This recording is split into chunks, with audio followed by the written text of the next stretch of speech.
একটা বাচ্চাকে দেখে অবাক হয়ে গেলাম। ঠোঁটের নিচে একটা তিল। মেয়েটা দেখতে শ্যামলা, কিন্তু মুখের দিকে একবার তাকালে আর চোখ ফেরাইতে ইচ্ছে করে না। আমি মেয়েটাকে জিজ্ঞেস করলাম, কে মা তুমি? কিন্তু মেয়েটি কোনো উত্তর না দিয়ে ক্লাসরুম থেকে চলে গেল। মেয়েটি হেঁটে যাওয়া আমি লক্ষ্য করলাম। এই ছোট ছোট পায়ে হেঁটে যাওয়াটা আমার খুব পরিচিত, কিন্তু আমি বুঝতে পারলাম মেয়েটা উত্তর না দিয়ে চলে গেল কেন। পরের দিন আমি ক্লাসে ঢুকলাম।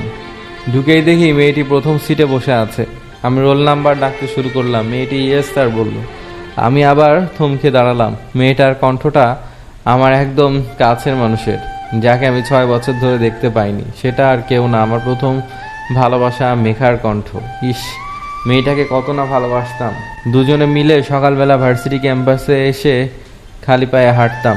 সকালে আমার জন্য মেঘা কিছু না কিছু রান্না করে নিয়ে আসতো, তারপর আমাকে নিজ হাতে খাইয়ে দিত, আর আমি অপলক দৃষ্টিতে তার দিকে চেয়ে থাকতাম। আমাকে খুব ভালোবাসতো মেয়েটা, কিন্তু আমাদের দুজনের কোনো দোষ ছিল না।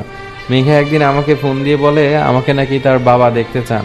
তাই আমি একটু হ্যান্ডসাম হয়ে তার বাবার সাথে দেখা করতে যাই। আমিও মেঘা এবং মেঘার বাবা একটা হোটেলে বসে আছি, কিন্তু আমাকে হঠাৎ মেঘার বাবা বলেন, তোমার নাম কি?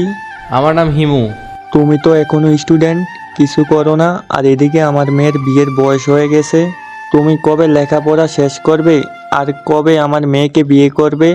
তাই আমি চাই তোমরা দুজন আলাদা হয়ে যাও, আর কেউ কারোর সাথে দেখা করবে না, ফোনে কথা বলবে না। আমি আমার মেয়েকে একটা চাকরিজীবী ছেলের হাতে বিয়ে দিয়ে দেব। আমি সেদিন অন্যদিকে চেয়ে অনেক কেঁদেছিলাম। মেঘাও কেঁদেছিল, হয়তো আমাকে হারিয়ে যাওয়ার ভয়। মেঘা এক সময় দেখতে পায় আমি কান্না করছি, তখন মেঘা কান্না করতে করতে দৌড় দিয়ে চলে যায়। এরপর থেকে আমাদের মধ্যে আর কোনো যোগাযোগ নেই। এসব ভাবতে ভাবতে ক্লাসের সময় ফুরিয়ে গেল, আমি ঠিক বুঝতেই পারিনি। তারপর ক্লাসরুম থেকে বের হয়ে আসতে লাগলাম। পরের দিন স্কুলের মাঠে শাড়ি পরিহিত একটা মেয়েকে দেখতে পাই।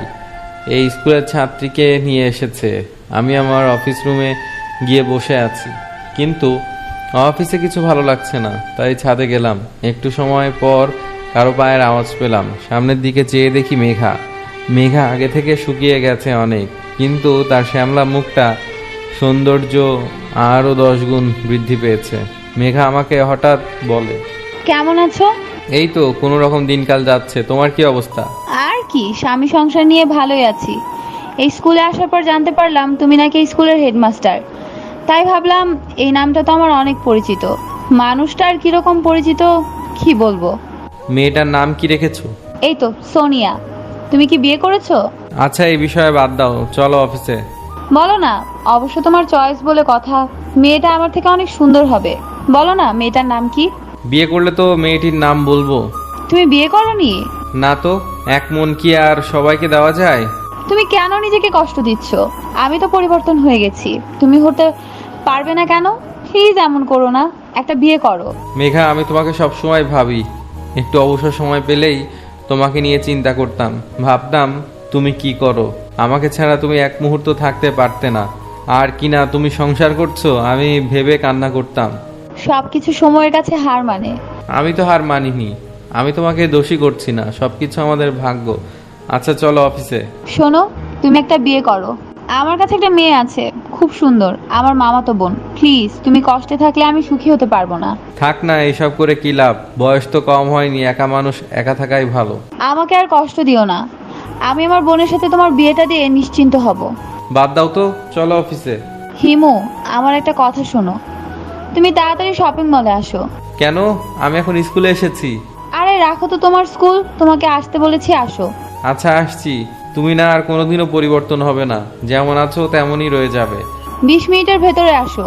আমি সেখানে যাওয়ার পর অবাক হলাম। মেঘা আমাকে দেখেই মেঘা আমার কাছে চলে আসে, তারপর আমাকে কাজী অফিসের ভেতর নিয়ে যায়।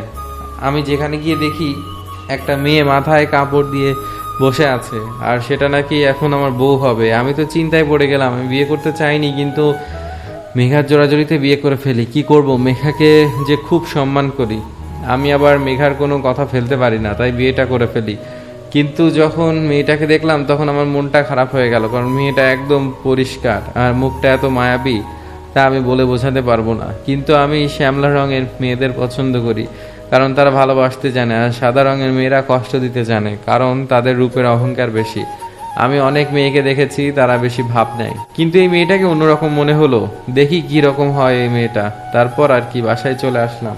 বিয়ের আজ 10 দিন হয়ে গেল। মেয়েটার সাথে তেমন কথা বলি না, দরকার ছাড়া আমরা দুজন কথা বলি না। কিন্তু মেয়েটা আমার সাথে কথা বলতে চায়, কিন্তু আমি এড়িয়ে চলি। হঠাৎ মেয়েটা বলে, প্রতিশোধ নিচ্ছেন? আমি তো একদম বোকা বনে গেলাম। কি, আমি প্রতিশোধ নিচ্ছি? আপনি আপুর প্রতিশোধটা আমার উপর ফেলছেন কেন?